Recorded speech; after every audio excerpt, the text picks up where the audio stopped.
We're meeting here in the UFA studios because I'm working with Juan Dominguez. I've been working here for a month. Today is the last day on a clean room on the third season of that project that we've been working on since 6 years. There's a lot of people that are my companions that have been for a really long time and will continue being, and because of that I travel to be with them. Jennifer Lacey is another one.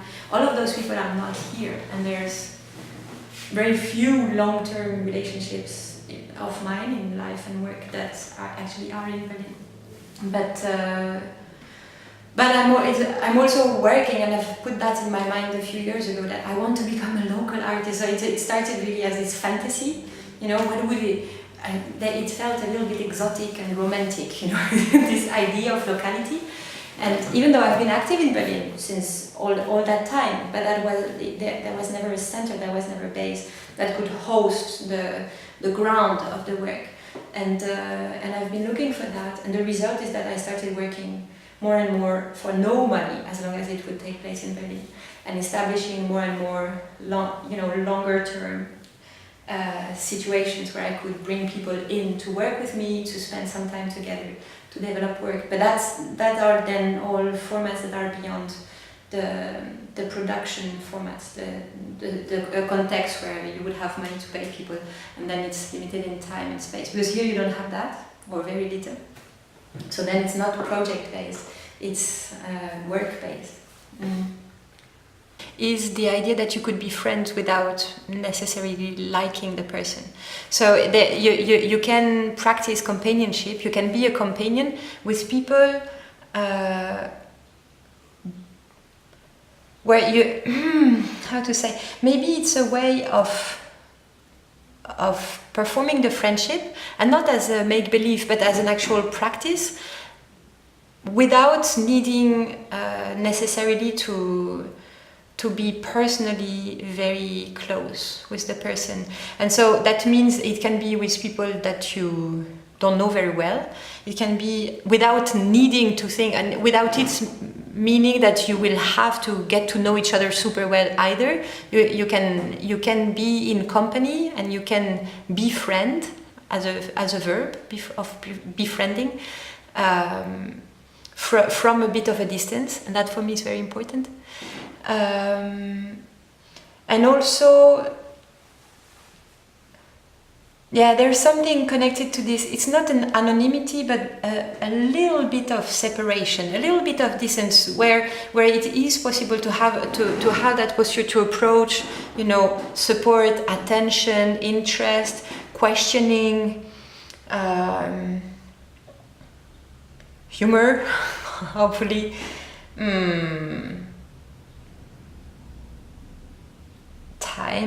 Time, really, the accompanying is also about a pathway that you do together, and that you engage in, that you commit to, for either just because, or for maybe even a bit abstract, or just circumstances, abstract reasons. I don't know what that means, but let's say circumstances, or just because there's always something that is to be found in the doing of that itself. I'm a teacher in the city for a lot of people. This is one thing that I see.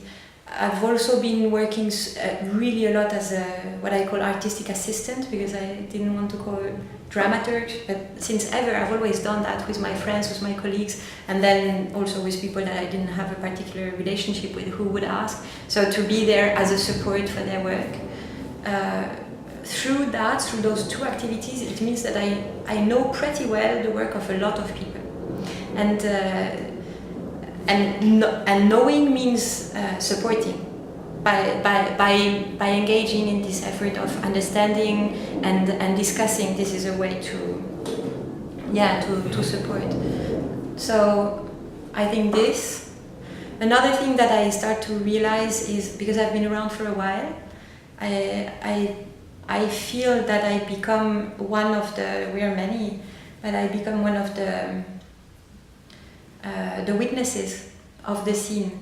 You know, that where I can refer to different periods, or I can tell people, people who've never seen the work of Antonia Baer, You know, I can tell the story of how, you know, how all her works would be in Ausland and all these things. So this becomes like an archivist. That would be maybe one possible role.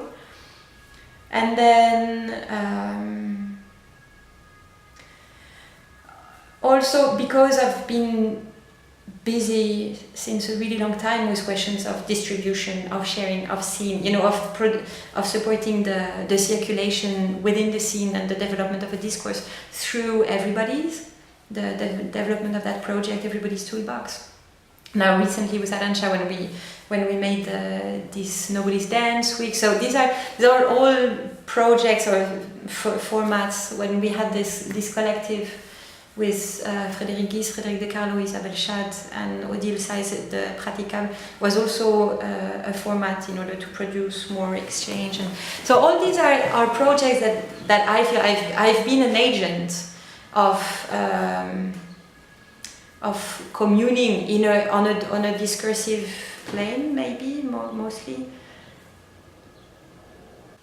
Well, the thing is that it already happens on and off. It happens sometimes. So last year when I was doing these open sessions, every day, 5 days a week, 2 hours in the end of the morning, you know, five days a week for 2 months, and then I did it again later for 2 months. So these are moments when I get a glimpse, in the sense that, you know, I wake up, I have breakfast, I bring my child to school, I go to the studio, I have an hour to work on administration, then people arrive, then we work for a few hours, and then they leave and I continue working, taking notes and so on, and then I go pick up my child and continue my life as a mother and with my friends. And so where there's a complete there's an integration of different layers of my life on a daily basis, because mostly what happens, what is not being a local artist in my imagination, is to have these periods of extreme intensity but then it's always away from home, and then I'm completely available, you know, and I work 15 hours a day, and their work includes having drinks and all these things, and then, or I'm back home, and then I catch up. I catch up on my absence, you know.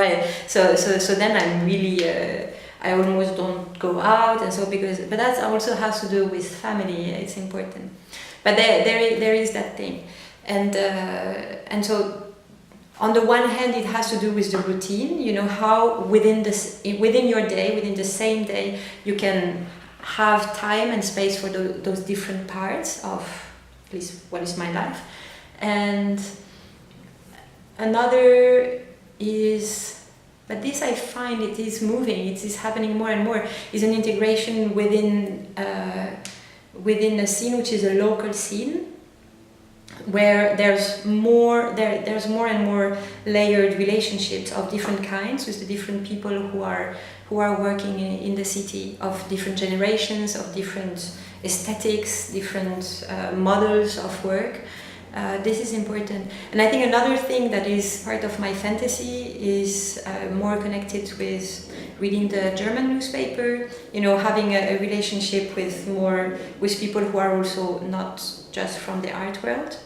And that this also, it's not that the work would have to be more directly local or engaged with political issues, I don't think so, but that there's, but that is also part of the daily life, and not just an event. Suddenly I'm interested, you know, I start to know more about particular political situation or social setup in the city.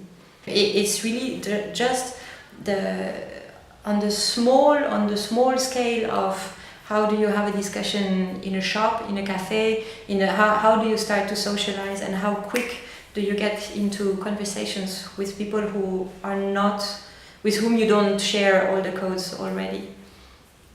And I find it extreme in Berlin, where most people like me either don't speak German or speak a really bad German. And it's part of what creates the isolation. On the one hand, it's extremely wide and international. It's also, on the other hand, it's also a complete nest, which is, yeah. The scene has to do with display, with a form of representation. at least the stage, la scène, no? The scene.